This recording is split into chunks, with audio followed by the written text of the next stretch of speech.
We apologize for the difficulties with sound in parts of the interview. The internet connection was fading in and out.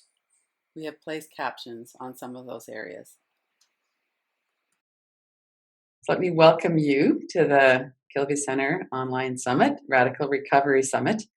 And why don't you go ahead and introduce yourself? Tell us a little bit about you, your work, whatever you want to share right now. Okay, great. Thank you so much for having me. My name is Kimber Olsen, and I'm a licensed clinical social worker. I live and practice in Anchorage, Alaska. I have a clinic where I'm the executive and clinical director of that really focuses on working with complex trauma and disease. And so because of that, we also have some expertise in substance abuse and eating disorders and self-harm type of activities, looking at all of the ways that instead of being, kind of siloed, really working together with all of the different aspects of trauma and how that impacts us. How did you get involved in that? My very first professional job was working with Alaska Native and American Indian girls ages 10 to 16. In order to be referred to our program, we had to be prostituted and gang involved, homeless, in and out of psychiatric hospitals, and have some allegations of sexual abuse. And the goal of the program was to prevent the birth of babies with fetal alcohol spectrum disorder, because we knew the correlation between sexual abuse and subsequent substance use was so high. That was really the goal. So while we were doing a tertiary kind of intervention, we were also looking at prevention at the same time. That was my very first job, actually, prior to graduate school. And then I worked in that capacity once I graduated with my master's degree as well. Wow, that sounds like a very intense job. It was very intense. I loved it. I got to do all kinds of things that were really different, I think, than some people get to experience. I did an entire year of therapy one time with a young lady who was too nervous to come into the office because of a number of reasons, but we did therapy at Wendy's in the back corner until she was ready to come into the office. So obviously there was a lot of work to do. But really it was just that safety and stabilization and building that relationship to move into a different place. I got to do a lot of really wonderful and different kind of work in that setting. And so addiction must have been one of the real prevalent themes for women and young girls in that situation. It was. We looked at our own statistics and did a little bit of our own research.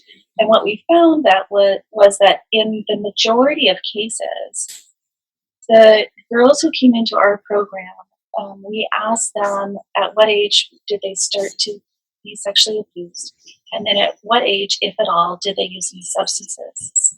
And a number of them we found actually were given substances by their perpetrators to make them more easily accessible and perpetrated on. Right. Also, they began using some kind of substance, the majority of them within a year of their first sexual abuse experience, regardless of age, to really help them with their own symptoms, to be able to feel or to numb, to experience that distance from the symptoms, the intrusive thoughts, feelings, and memories, or to be able to be more social. So they were really using substances and were able to identify specifically using substances to deal with their trauma symptoms.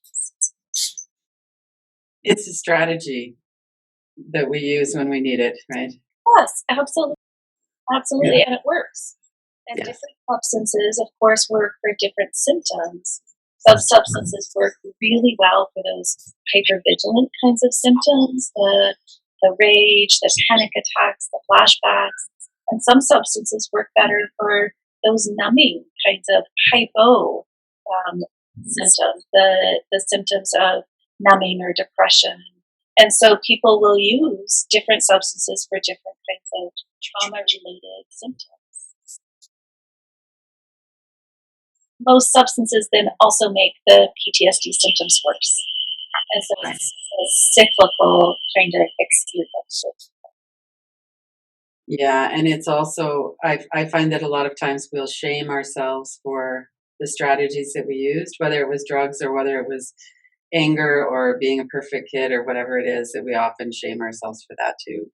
Absolutely. And Yeah. then shame, of course, becomes one of the biggest factors in preventing people from being able to access treatment. All those pieces of shame. And of course, trust, because they've often been betrayed by individual family members, by the system. It's so hard to reach out and ask for assistance when that hasn't been met in a helpful way. So, were you finding when you were working with that population in particular that it was pretty much universal that they had had sexual abuse if they were working as prostitutes or sex workers? Yes. Yes. Absolutely. There are very few referrals that came into our program that didn't have a known history of sexual abuse. It did occasionally happen. We also got referrals through the hospital, through the ER, or through some other departments in the hospital. For instance, if somebody came in and was saying that they had a broken leg, and there was no broken leg, but there were other symptoms. And of course, ER docs don't have time to really to talk to people and spend the time that's required to find out what's going on. So then the clinicians in our practice were on call for the hospital 40 hours a week also. So there were occasionally people who didn't have a known history of sexual abuse, but they had so many different symptoms that kind of pointed to that they at least got into our program to begin. Oh, okay. We also had a number of people who were already affected by fetal alcohol syndrome, who in fact had the fetal alcohol spectrum disorder and then were more vulnerable to perpetration and were coming into our system. Of course, our therapy had to be quite different for that population.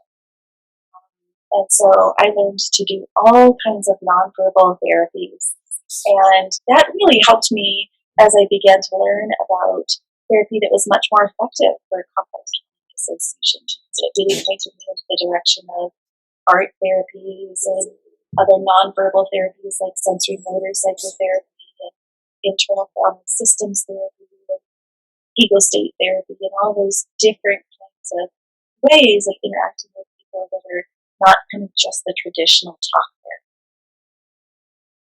therapy. It seems like traditional talk therapy has its place, definitely, and it's not enough because trauma is very much a body experience.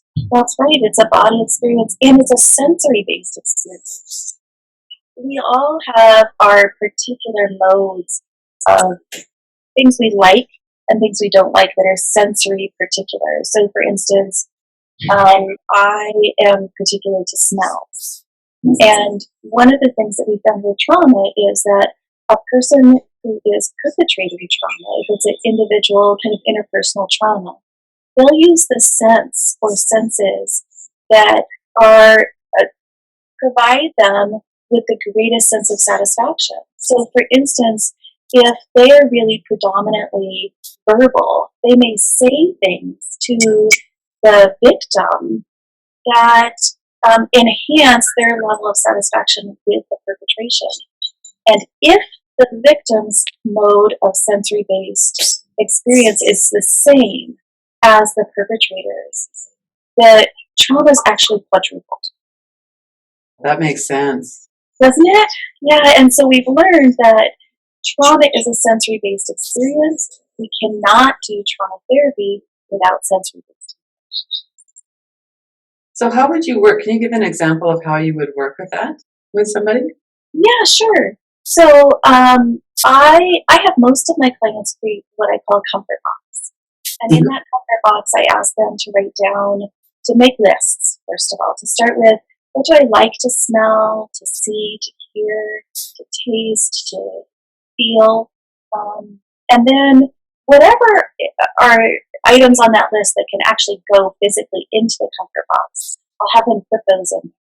And then I have them put in memorabilia or letters from really important people that help them feel better, things they can go to when they're feeling overwhelmed, when they feel like they want to use a substance or want to cut or want to punch a wall or feel like running away or overeating or undereating restrictions. And those sensory-based items can be things that, first of all, we start in the therapy office.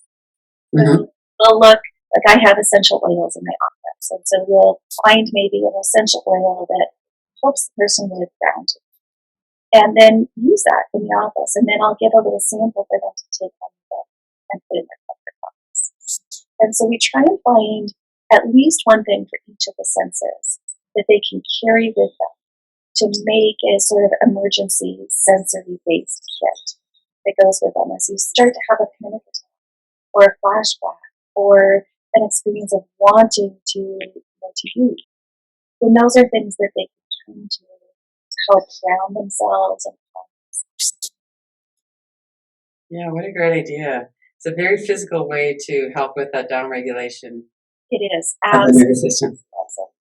Yeah. And we're learning so much more about the bottom up kind of interventions with the brain. Bruce Perry and Dan Siegel, of course, have been really instrumental in helping us understand that and finding all kinds of ways. I have a sensory room in my clinic here, and so we have a trampoline, a big sensory chair people can sit in. You kind of block out a lot of the sensory input. We've got a full-size punching bag. We have an adult-sized sit and spin. All kinds of things we can do with the trauma-informed yoga and that sort of thing. So all of those become sensory interventions. Well, and mentioning trauma-informed yoga too, yoga is such a complete practice for the body, the mind, the breath. And it's what I find is that a lot of people can't really access their body. And so something like a movement like yoga can help them even just to turn their head and feel the muscle move. Or Yes, yeah. absolutely. Sometimes it's important to start with things like that and not going to a more traditional yoga class. Right. To a trauma-informed yoga class. So they may stay in a chair the entire time.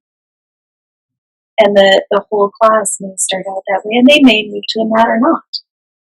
But for people where the body has actually been very traumatic or has betrayed them in some way, it's very hard to move into just doing body kinds of interventions. And it can make people feel like they're feeling all over again.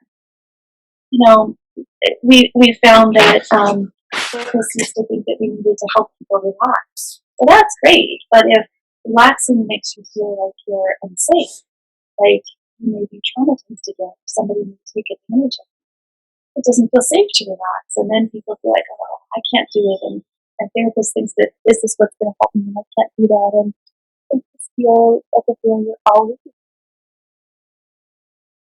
So that was what you were doing with, that's how you got started, but you're clearly still working in that same area now. So what does your practice look like now? Yeah, so that was 20 years ago. Mm-hmm. And now I am working with a group of like-minded people, all of whom have really a belief that it is the relationship between the therapist and the client that is what he is. And all of whom have training in EMDR and mini and sensory motor psychotherapy and different kinds of sensory-based interventions. And so I provide kind of the overall clinic supervision, and I also continue to see. So it's a private practice, an outpatient kind of mode. We do counseling of individual, family, couples, groups. We're looking at building some intensive sort of programs. In Alaska, even in Anchorage, we don't have any day treatment programs. No partial hospitalization programs. So we're really looking at trying to do some more intensive kind of interventions that are very holistic, try to integrate all these different pieces, and we'll see. We're just kind of in the beginning processes, but really focusing on folks with that complex trauma and dissociative processes. So I know that you work with a lot of people who are in the Aboriginal community, the Native people there. And so how does that what are the there's been so much intergenerational trauma with Aboriginal people, and how does that obviously it affects everything. But how do you work with that? Is it different? Is it the same? What kind of cultural supports are you working with? Can you talk a bit about that? Yeah, it is different, and it is also the same. Um, Yeah. and so, of course, it's also individualized. I mean, there are some individuals that I work with who've grown up here in Anchorage, and Anchorage is the largest city in Alaska. Some individuals that I work with who are in villages, and so the treatment can be very, very different. Um, Speaking sort of stereotypically, and I apologize for that, but in that way, one of the things that I look for is doing an assessment on how much assistance or how much support would they like from different family members. And sometimes the biggest difference I see is that it's much less likely that as Native people we want individual kinds of treatment, and much more likely that we're interested in having family-based or community-based sort of intervention, so that it's really encompassing something that is maybe a little bit different than the traditional Western kind of interventions. And so I really want people to feel like the treatment they're getting is something that matches what they're asking for. Sometimes that brings in spiritual practices. Sometimes I will work in conjunction with, say, a traditional healer or with a leader in the community.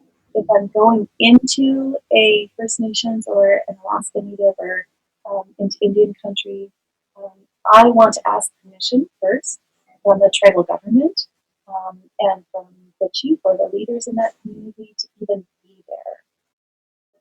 Depending on the age of the person, I may also ask for permission from elders in the family to be a part of that kind of intervention.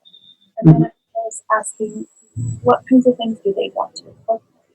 What kinds of spiritual or traditional practices or cultural kinds of practices are important to them? I think that in any community, we sort of look for this, what's called in Native communities, Pan Indian.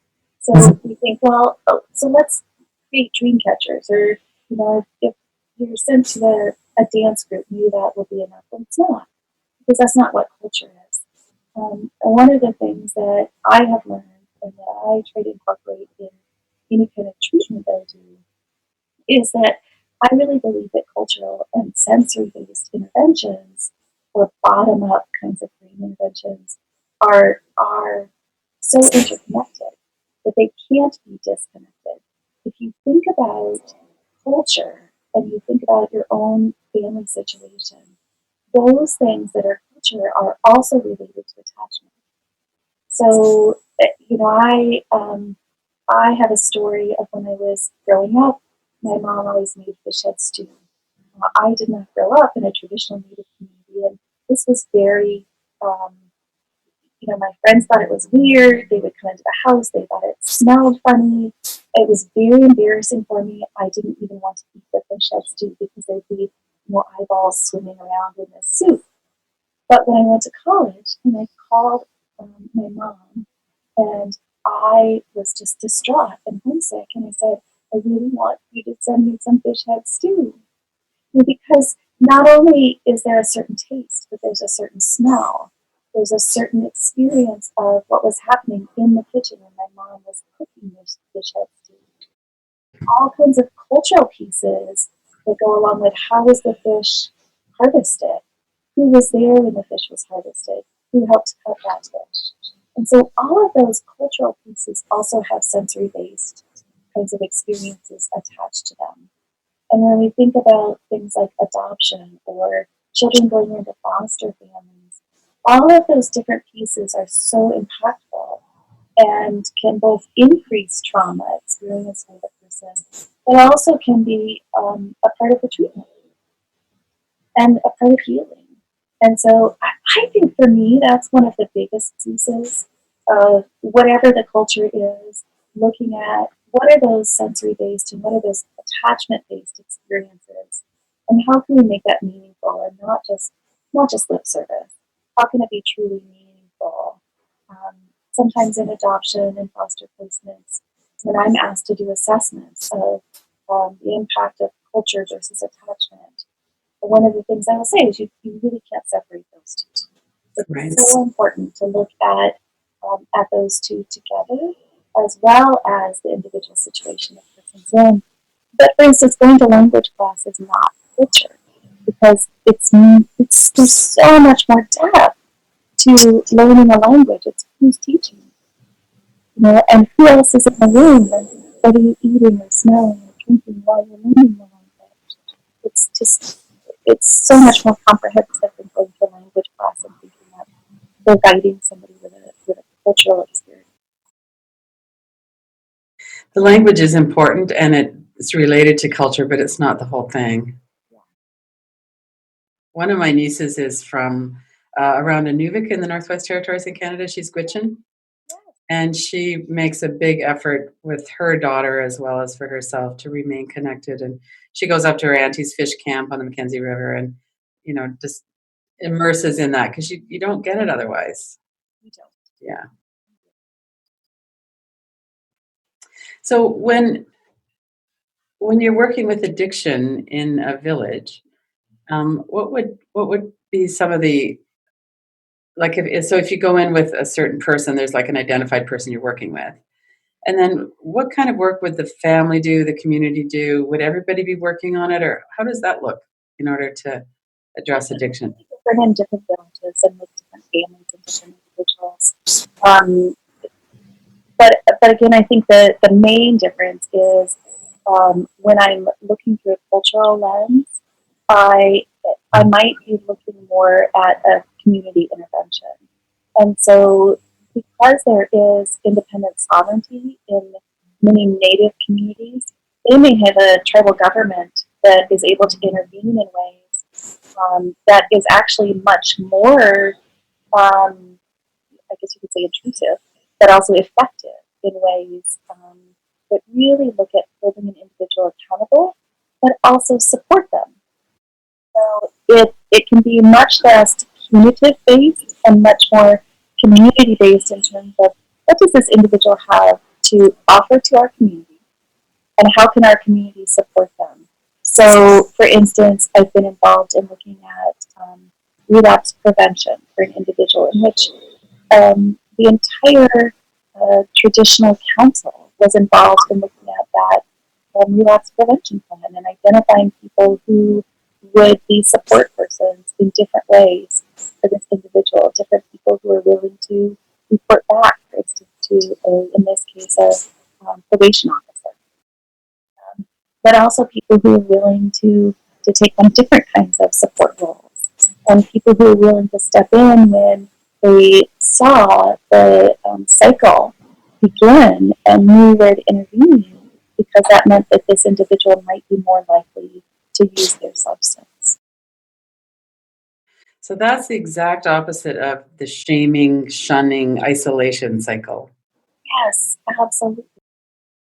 And of course, we know with the addiction cycle that shame is one of the things that is can lead to the use of alcohol or other substances. Is it mostly alcohol abuse, or is there a lot of? I know in Canada there's so much around fentanyl overdoses and the whole opioid crisis. Is that pretty much the same in Alaska? We're starting to see a lot more opiate kinds of issues, some heroin, some the meth. It's different in different communities, but we are starting to see. Alaska tends to be behind. We're starting to see some of those same kinds of things that you might see in what we call the lower 48. But of course, there's pockets in different places of Alaska, and so the interventions might be quite different in different pockets of different places in Alaska. So what's your sense of, when you work with someone, what's your sense of what it is that, and I don't know if it's easy to describe this, but what is it that allows one person to really go deeply in and recover? It takes so much courage to do that work. What's your sense of what that's about, and what you can support in that to help people with that? You've already talked about some of it with safety and things, right? Yeah, and I do think that shame is such a component there. That, having somebody who can witness the shame, Mhm. and having somebody who the individual really feels respects them and can honor their coping mechanisms, can see those for what they are, and can help them to then kind of honor those parts of themselves and honor the way that they needed to cope. I do think that addressing that shame is such a huge, huge part of being able to then move into the deeper work. I really don't think we can do the deepest work without moving past and trying to address that shame. And of course, in order to do that, we have to have that firm foundation of, a relationship with the provider or whoever the support person is. And of course, that first kind of safety and stabilization. Safety and stabilization for somebody who's also experienced chronic or developmental trauma may take a much longer period of time than for somebody who hasn't. And somebody who's experienced trauma, for instance, in their adulthood, but had a very strong connection or a strong attachment or, good enough attachment with their primary caregiver. It's becoming increasingly clear that it's not just about the events that happen to us. It's really about developmental trauma and our relationships, the attachments, all of that stuff frames it differently somehow. Yeah, right. When we look at addiction, one of the cycles that can happen is we have parents who are using substances.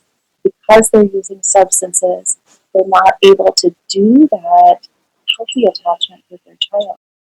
And that child then experiences a difficulty right from the beginning. And if you're experiencing a difficulty, you have that attachment that comes along with a frightening or a frightened caregiver, right? Then it's very hard to establish that sense of safety from the beginning, and that of course becomes how we view the world and how we view ourselves and how we view other people in the world. And so to come right from the very beginning from a place of fear or needing to protect myself or care for the self, feeling like other people aren't going to do that for me, then that really sets a foundation that makes any kind of additional trauma after that much more difficult to tolerate and to heal. Yeah, and it kind of reinforces that core beliefs that people might have that they're not worthy of being protected, they're not lovable. There's so many distressing beliefs that we tune into when we have those experiences. Yes. Yeah. What do you see as some key principles and strengths for people to focus on to support them in their recovery? So, if someone's listening, either with an addiction problem themselves or with someone that they love who's got an addiction issue, what are the first few things that people really need to focus in on? To be able to then access treatment and kind of the foundation for being able to heal and to quit using substances. Is that Yeah, and also on a kind of a personal level as well. You talked about attachment, you've talked about safety.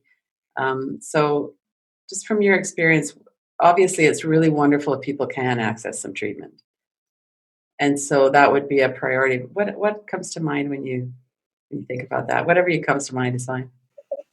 so? I really think healing. Think of healing as something that is multifaceted. Although I'm a therapist, I don't think that therapy, especially talk therapy, is the only mode of healing. I have learned from some of my elders that there's 7 different types of healing, and those are walking, singing, sweating, laughing, crying. talking, and screaming. And those are things that we sometimes don't actually, as therapists, we don't endorse. I think all of those are really important. To get out in nature and be able to let go of some things. To go take a sauna or a banya and sweat out the toxins. To be able to talk with somebody else, but to also be able to cry, to be able to shake. And that really speaks, I think from a traditional or from a indigenous kind of healing perspective, it really speaks to moving that energy and moving those blocked kinds of resources out of our body from the times that we were traumatized. We really have to metabolize that trauma out of our body. And I do believe that as Indigenous peoples, we have known for centuries, for many, many generations, ways of healing that, in fact, we're just beginning now with these multi-million-dollar research studies to find are, in fact, actual ways of healing because somehow some people have not recognized that there is a neck between our mind and our body. There is, in fact, a brain-body kind of connection. I think all of those things are ways of healing. I think writing is a way of healing. All kinds of art are ways of healing. And I do think that it is imperative to have a relationship with one other person to help in that support process. And that person doesn't necessarily have to be a professional. It needs to be somebody who will hold us accountable. Somebody who is maybe a cheerleader for us or a mentor for us. Or maybe somebody who, is more like a coach and really kind of kicks our butt. Different for everyone. Of course, if you can have all of those different kinds of people in your life, you'll have an even better chance. So I really do think looking for different types of support is incredibly important. Not just as individuals healing, but also as practitioners and as healers and as helpers. That we need to have that support in our lives as well. And the role of the community is so important in that. Yeah, and it's different in a city than it would be in a small community too. Cities tend to have their own little microcosms, but generally speaking, people can be a lot more isolated. Yeah, isn't that interesting? Much more isolated in such a bigger community. And, in bigger communities, we also tend to look for those kind of, how do I want to say it, industrialized or kind of made resources, more resources that are professional resources. It can be helpful in so many ways. But in sometimes, when you're in a smaller community, you can actually have resources that are much more, in fact, comprehensive and helpful because you have people who know you, who are committed to you, or if not you, to your family, or to the family name, or to maybe some family member who holds a position in the community. And because of those roles, they may be willing to do things outside the box that professionals couldn't do. And they may be able to provide a much more comprehensive treatment that could actually be much more helpful than what we think of as professional kinds of interventions. Perhaps much more helpful to that individual or helpful maybe just in a different way. But there are different resources. We sometimes think that there are no resources in some of our smaller communities. I think there are immense resources. They just aren't paid resources. There are those professional resources, but there are all kinds of resources. Well, and then the whole community is involved in the healing. It's a joint effort with a bunch of people, and then it's so crucial for the person with addiction because it's so isolating. And there's so much shame around having an addiction and loser and all of that stuff. To have that inclusion in a community who cares about you. And the secondary benefit is that it's actually quite healing for the communities. For all the people who are providing the support and providing the assistance. We heal along with the people. When kind of in graduate school, that's a big no-no. But in fact, I don't believe that human beings, that people can provide assistance without actually getting something. That it is a reciprocal relationship in many ways. And sometimes as professionals, we tend to deny that or to maybe minimize that. And in more traditional or indigenous communities, that doesn't occur so much. So that's one really beautiful benefit to being able to do the community. You know, the thing about addiction and recovery is that we have to work with trauma, right? And so that was a natural fit to kind of look at some of the people that were working with trauma and addiction. Yeah. Absolutely. Yeah. And historically has been so separated and divided. Yeah. I think we're getting a little bit better, but a lot of the little bit better that we're getting is still sort of lip service. Right. And talking about integrated services, but not really integrating services. Right. Yeah. Yeah. I love You know, that. there's some big shifts that still have to happen in the way people think about addiction and addicts and medical, criminal. There's a whole range of things that have to change. Right. Mhm. Absolutely. Well, thank you so much. It's been wonderful talking with you and hearing about your program. And yeah, thank you so much. Yeah. Have a wonderful day Yes, and you good too. luck on all of this summit. It's really a wonderful thing.